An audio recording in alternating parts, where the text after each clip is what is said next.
আমার গার্লফ্রেন্ড একটা ছেলের সাথে ছবি পোস্ট করেছে। ছবিটা দেখেই বোঝা যায় দুইজন খুব ক্লোজ। গার্লফ্রেন্ডের এই আইডিতে আমি অ্যাড নাই। আমার গার্লফ্রেন্ডকে জিজ্ঞেস করলাম, তোমার এই আইডির কথা আমাকে বলনি কেন? অবাক হয়ে আমার দিকে তাকিয়ে সে বলল, কোন আইডি জয়? আমার তো একটাই আইডি, সেটাতে তো তুমি আছো। আমি তখন পোস্ট বের করে আমার গার্লফ্রেন্ড সুইটিকে দেখালাম।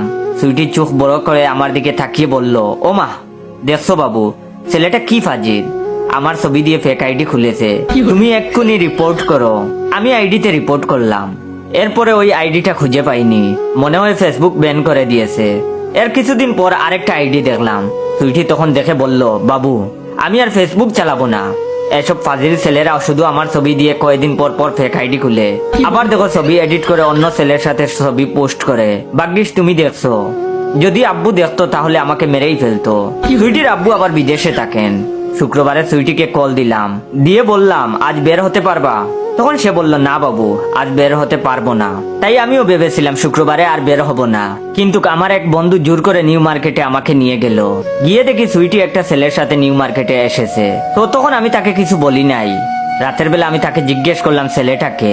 তখন সে বলল, বাবু, তুমি রবিনকে চিনো না? ও তো আমার কাজিন। আম্মু আমাকে পাঠিয়েছে একটা জিনিস কিনতে। তুমি কি আমায় অবিশ্বাস করো জয়?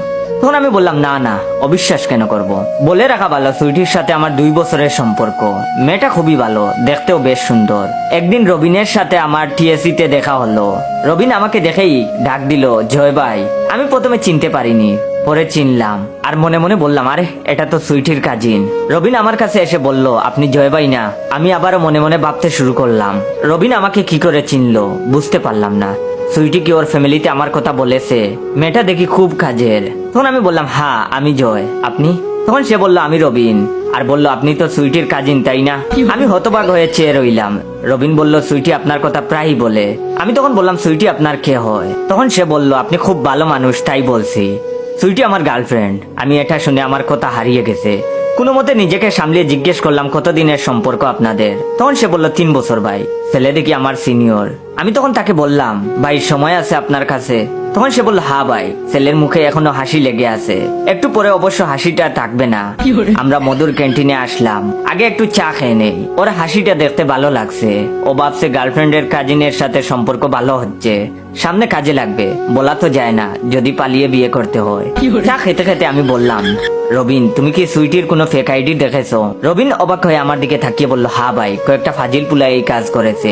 আমার আর বুঝতে বাকি রইল না, ঠিকই আমার মতোই ওকে বুঝানো হয়েছে।